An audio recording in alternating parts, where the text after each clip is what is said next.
crianças, bom dia, boa tarde e boa noite. Hoje, sexta-feira, 29, estamos aqui finalizando mais uma semana, né?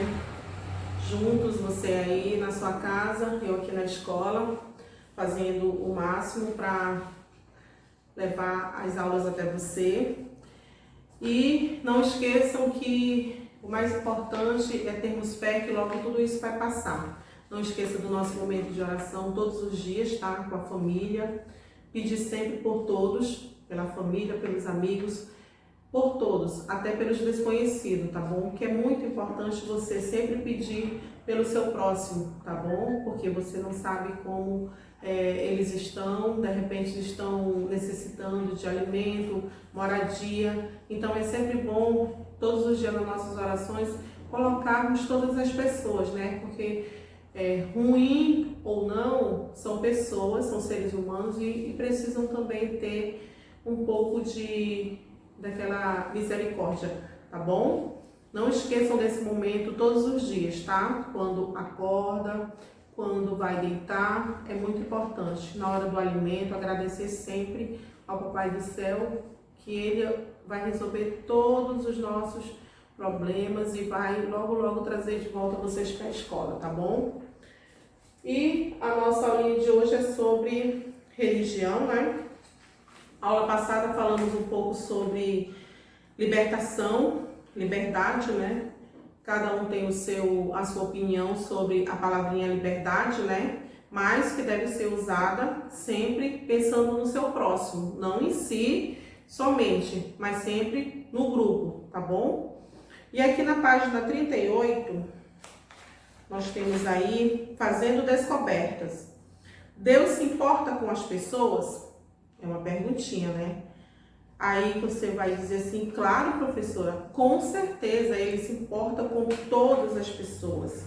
Por quê? Porque ele quer pessoas livres para viver bem umas com as outras. Olha só, ele cuida de todos, mas ele quer o quê? Que você não pense só em você, mas pense no próximo. Não só na sua família, mas sempre peça nas suas orações o bem ao próximo. Porque se aquela pessoa tem alguma coisa de mal em si, no coração, uma hora ele vai pensar que Deus existe e que ele precisa crer nele para ele se tornar uma pessoa boa. Ele também quer que as pessoas livres para viver bem com ele. Você gosta de você sim, mas você tem que colocar ele em primeiro lugar. Por quê? Porque ele te dá a vida, ele te diz quando tudo vai ser perfeito conforme a vontade dele. Então, como sempre a professora diz, precisamos ter fé nele, que ele que resolve tudo. Ele coloca as pessoas, ele dá o dom às pessoas, nos médicos para tratar as pessoas, ele dá aquela inteligência ao cientista para procurar cura, mas se você tiver fé nele, é ele que vai te dar tudo aquilo que você deseja, tudo aquilo que você sonha. Ele também quer que as pessoas sejam livres para construir um país justo e livre. Eu sei que você é pequeno, você está só começando, mas você assiste o jornal, um programa, ou ouve o papai e a mamãe conversando, ou um grupo quando está com a sua família conversando, né? Como queremos um país assim, né? Justo para todos, né? É um sonho. E quem sabe pode ser realizado, quem sabe não. Vamos lutar para isso, né? E vocês que são crianças, como nós professores sempre falamos a vocês são o futuro do nosso amanhã, para a gente ter um mundo, um país melhor, tá bom? E ele também quer, Deus veio socorrer o povo de Israel. Lembra da historinha da libertação, que ele libertou o seu povo? Que sofria com a injustiça da escravidão. Ninguém pode ser obrigado a fazer algo que não quer.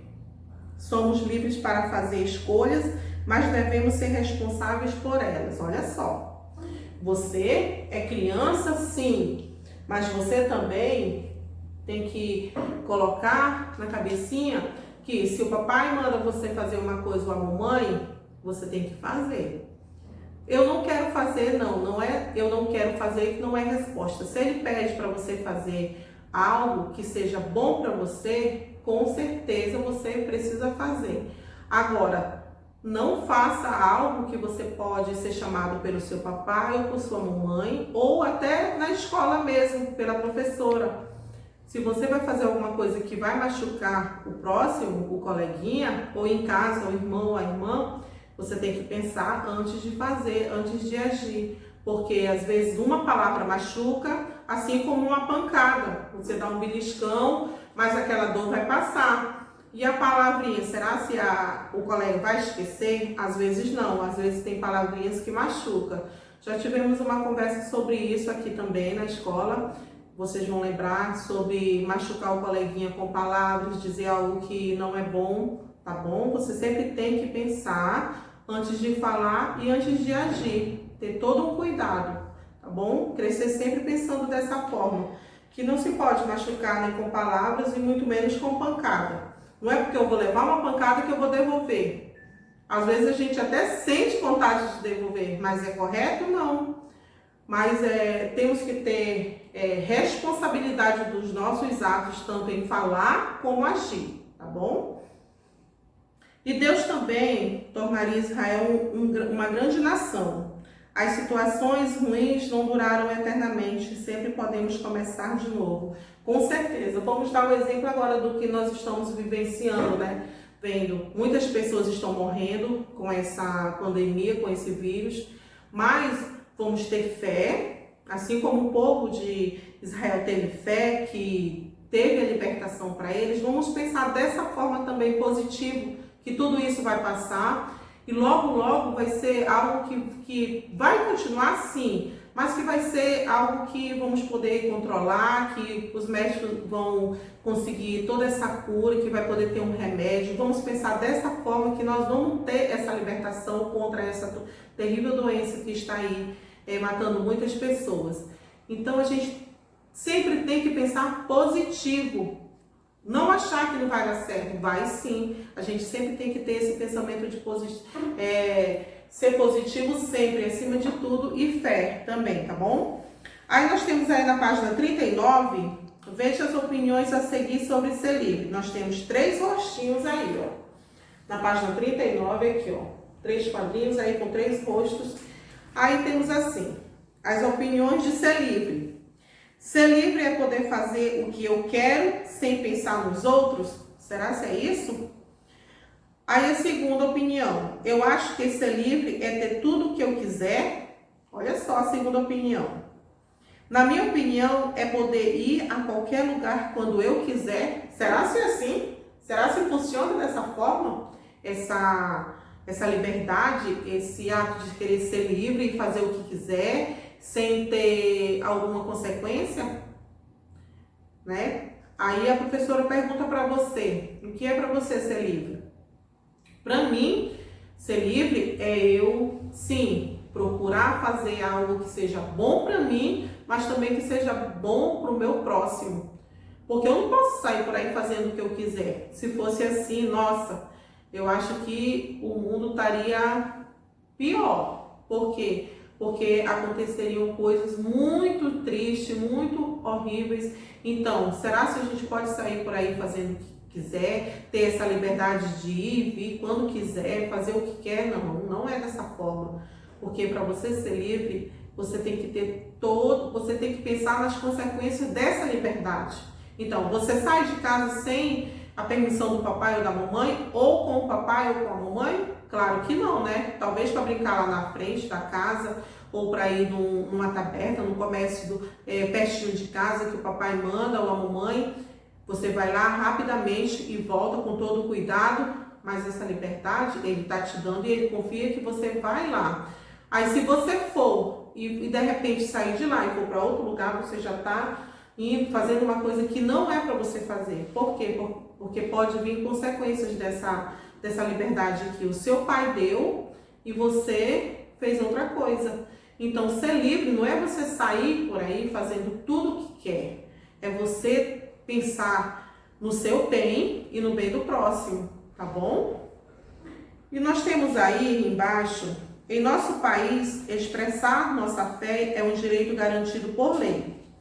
Cada pessoa pode escolher sua religião. Observe as imagens e colhe as legendas da página 123 que correspondem a elas. Aí você vai lá atrás do seu livro, tá? Pegar as legendas e tirar as gravuras, as figuras e colar aqui nos quadrinhos, tá bom? Que todos nós temos o direito de ter nossa religião. Ser católico, ser evangélico, tem muitas religiões pelo mundo. Então, você tem direito de escolher aquilo que você se sente bem, que a sua família se sente bem. Então, você tem que ter, acima de tudo, respeito. Respeito pela religião do seu colega, pela religião do seu próximo. Por quê? Porque se você respeitar, ele vai respeitar a sua. Porque acima de tudo, são religiões? São. Mas acima de tudo, só existe um Deus. E é Ele que cuida de todos nós. Tá bom? Então, antes de qualquer coisa, você tem que aprender a ter respeito pelo seu próximo. Respeitar a religião dele, respeitar a liberdade de expressão dele. Quando falar, sim, eu respeito a sua, eu também a minha. É assim, trocar ideias. Se você tem uma religião diferente da do seu coleguinha, vocês trocam ideias, tá bom? A respeito disso. E vamos lá. Na página 40, crescer com valores. Nós temos aí uma pequena atividade para proteger os direitos das crianças e dos adolescentes. Em 1990, foi criado no Brasil o Estatuto da Criança e do Adolescente, que tem por sigla o ECA, que é o ECA. Nele, há um artigo que trata da questão da liberdade. Olha só. Leia o texto a seguir e encontre as palavras destacadas no diagrama. Aí você tem aí no seu livro o diagrama. Aqui aparece pequeno, mas no seu livro está no formato bem visível para você. Aí nós temos aí, de acordo com o artigo 16 do ECA, ter direito à liberdade é poder ir e vir em espaços públicos e comunitários. Olha só. E você tem em letras maiúsculas aí a palavrinha ir, tá bom? Aí você vai lá no diagrama e você vai encontrar e circular essa palavrinha. Na segunda nós temos aí expressar sua opinião. Olha só. Aí tem a palavrinha opinião em destaque. E na próxima, praticar sua crença ou culto religioso. Aí nós temos a palavrinha crença destacada. Brincar, praticar esporte e se divertir. Nós temos aí a palavrinha brincar. E participar da vida familiar e comunitária. Aí nós temos aí familiar, olha só. Nós temos as palavras aí ir, opinião, crença, brincar e familiar. Que você vai procurar e circular aqui no diagrama, tá bom? E aí nós temos cristãos na história. Olha só. O Egito foi um dos primeiros locais em que o cristianismo desenvolveu uma maneira de viver separada do mundo e da vida comum, o monasticismo. Olha só, aí você tem uma imagem no seu livro, eram pessoas que saíam das comunidades, daqueles grupos onde tinham várias casas, eles iam para longe, para o deserto, lá eles faziam aquela casa de barro lá, e eles ficavam sozinhos, isolados. Eram pessoas que desejavam viver uma vida simples e dedicada às orações. Retiravam-se para o deserto onde viviam sozinhos, olha só. Então eles saíam de lá onde eles estavam com muitas pessoas e se isolavam no deserto, faziam uma casa de barro, faziam para ser aquele lá o refúgio dele. Por quê? Porque ele queria somente viver uma vida simples e apenas de oração. E com o passar do tempo, começaram a viver em grupos. Só que com o tempo, foi coisas que foram chamando a atenção de outras pessoas e acabou crescendo esse convívio, que além da oração e do estudo, praticavam o aconselhamento de pessoas e realizavam trabalhos pelos necessitados. Nesses locais chamados mosteiros, onde vivem os monges e monjas, que dedicam sua vida exclusivamente ao estudo e ao serviço a Deus. É como nós temos assim, nós temos a igreja, né? Tanto a igreja evangélica, a igreja católica, são um local onde estão as pessoas que escolheram aquela vida, a se retirar para aquela vida, para viver de oração, para viver de aconselhamento para outras pessoas, então foi uma escolha deles. E se foi uma escolha deles, o que eu devo fazer? Respeitar, né? Porque o respeito ele prevalece para podermos viver bem em comunidade com as pessoas. Então, o respeito pela religião do próximo é muito importante. Aí nós temos aí uma pequena atividade, missão e compaixão. Olha só. Em nosso dia a dia, com pequenas atitudes, podemos demonstrar nosso senso de justiça. Veja as situações de injustiça, olha só, veja as situações de injustiça da primeira coluna e relacione-as com ações que podem ser combatidas na segunda coluna. Aí nós temos aí a número 1, a pobreza, número 2, brigas ou desentendimentos, 3, egoísmo, 4, desemprego. Aí você vai na coluna ao lado, tem outras palavrinhas, por exemplo, o número 1, a pobreza. O que será que eu posso fazer para acabar com a pobreza? Promover a paz? Pode ser.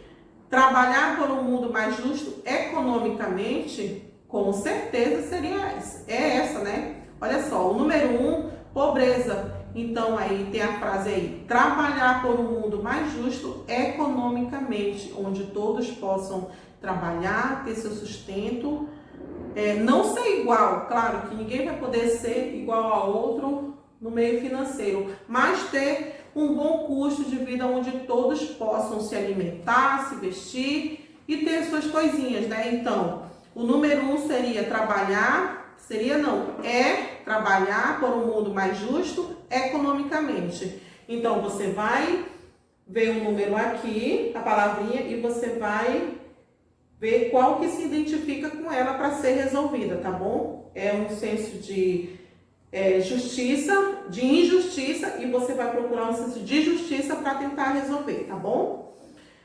Mesmo com leis garantindo o direito à liberdade, muitas pessoas sofrem de alguma maneira com o desrespeito a esse direito. Olha só, como a professora falou para vocês. Para você viver bem em comunidade, você viver bem aqui na sala de aula, em casa, em qualquer lugar, o que você tem que ter? Respeito, né? Respeito acima de tudo, porque se eu quero respeito, eu tenho que dar respeito. Você sempre tem que... Você pensa em si? Sim, com certeza, porque eu quero o meu melhor, eu quero sempre o melhor para mim, para minha família, mas para isso eu preciso respeitar o meu próximo, respeitar o que ele me diz, as atitudes dele, assim como eu quero que ele respeite a minha. Porque se você fizer, você vai receber. E será que é isso que você quer? Com certeza não. Então, você é pequeno sim, mas você precisa crescer sabendo que precisa ter respeito acima de tudo. Você tem desrespeito pelo papai e pela mamãe? Claro que não, né? Se de repente você faltar com respeito com eles, o que acontece? Olha só, né? Ou pega uma palmada, ou vai ser chamado a atenção, ou vai ficar de castigo, sem celular, sem videogame, não é verdade? Por quê? Porque desrespeitou. E se você faz isso na rua, um desrespeito com alguém, você pode até alguém bater em você, você ouvir coisas que não é para você ouvir. Então, você deve crescer sabendo que o respeito prevalece acima de tudo, tá bom? Porque se eu quero o meu bem, eu vou querer sempre o bem do próximo, tá? E a nossa aula de ensino religioso foi essa. Se tiver alguma dúvida e queira conversar com a professora mais sobre isso, aí você manda mensagem para mim que a professora responde você, tá bom? Fiquem com Deus, um beijo no coração de todos.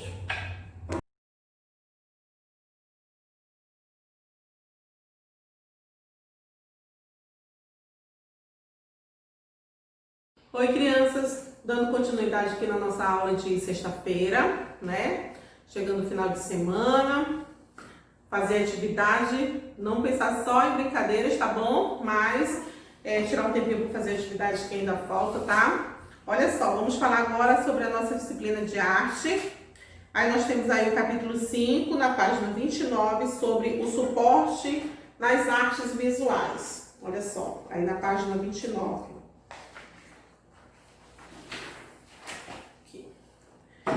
Você já deve ter se perguntado qual é o melhor papel para receber um desenho. Essa pergunta foi feita pelos mais diversos artistas, desde a antiguidade, pois há milhares de anos o papel é usado como suporte para a criação de desenhos e pinturas.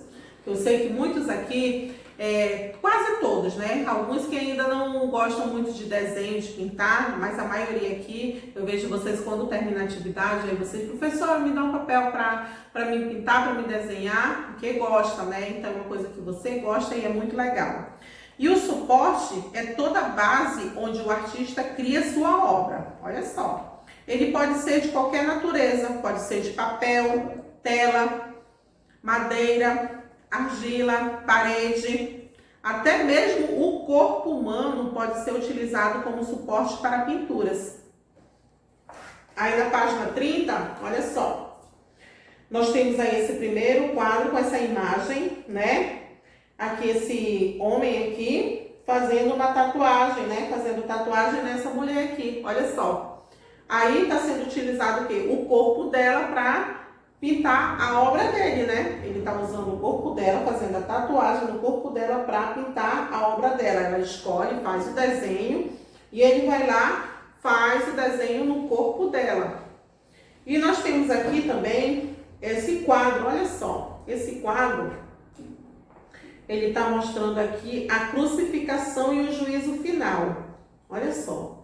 São duas pinturas, dois quadros em um. Olha só. Esse formato aqui, com certeza, ele é de madeira. É uma madeira. Você pode observar aí no seu livro, tá? E esse aqui, ó. Ele tá atuando e aqui essa pintura com essa moldura de madeira ao redor. Ao longo da história da arte, os artistas utilizaram os mais diversos suportes para criar seus desenhos, pinturas e gravuras. Olha só essas imagens. A pintura grafite é um tipo de arte urbana que se tornou muito comum no século XX.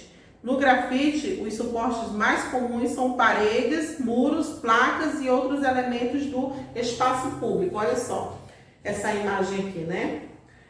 Que os grafiteiros, eu acho que é isso que chamam, né? Que dá o nome a essas pessoas que fazem esses grafites pelas ruas, pelos espaços públicos.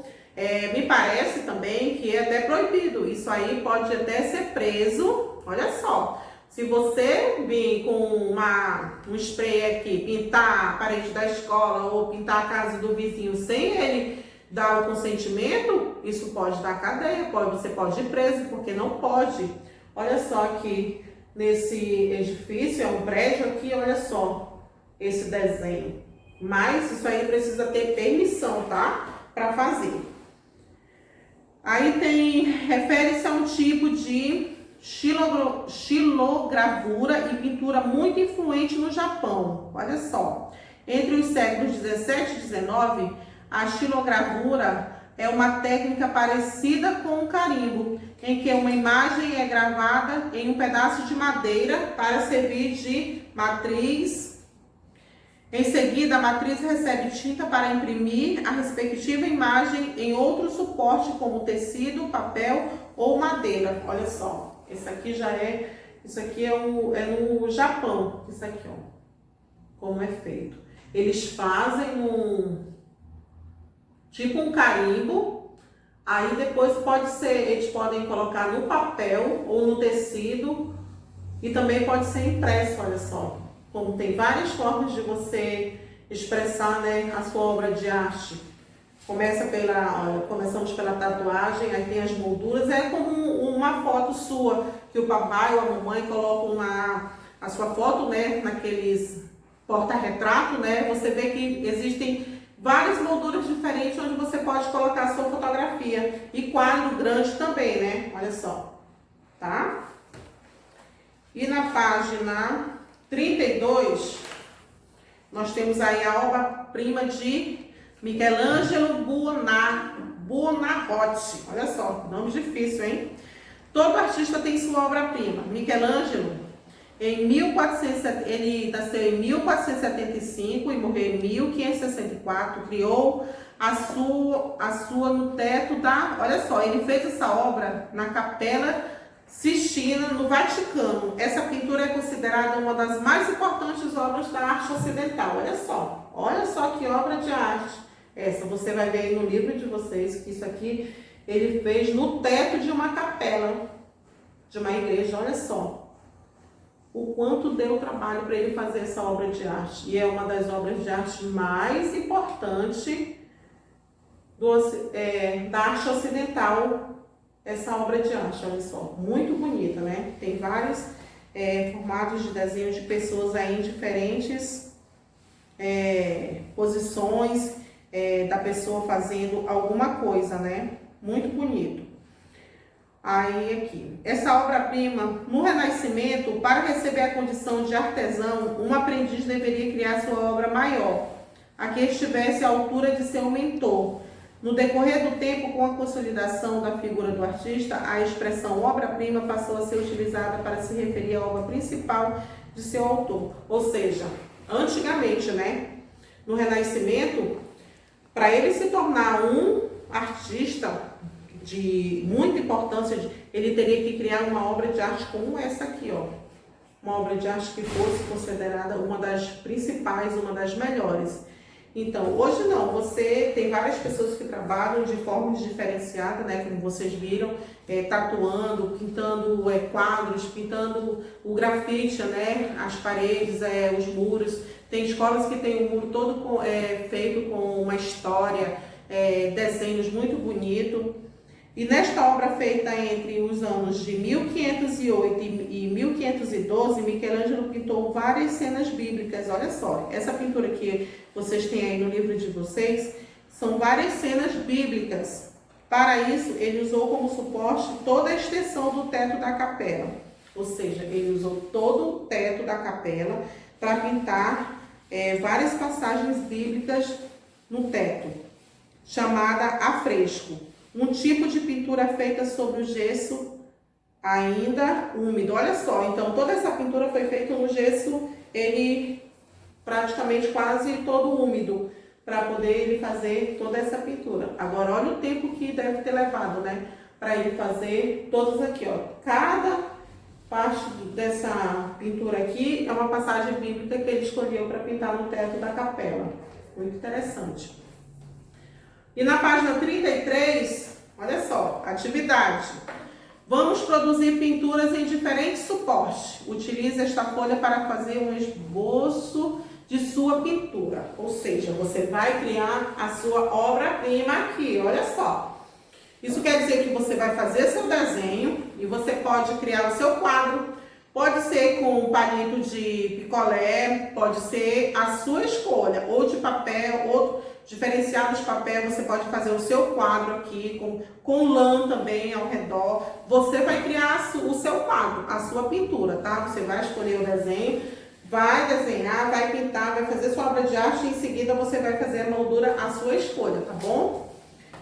E se houver qualquer dúvida, como todos os dias a professora diz, entre em contato comigo, tá bom? Manda mensagem, professora, me dá uma opinião, me diz como eu posso fazer minha pintura. A professora vai tá dando essa dica, tá bom? E desejo a todos um final de semana muito abençoado, com muita paz, fé acima de tudo, e que todas as famílias estejam bem, com saúde, tá? Todos nós. E um beijo no coração. Até a próxima.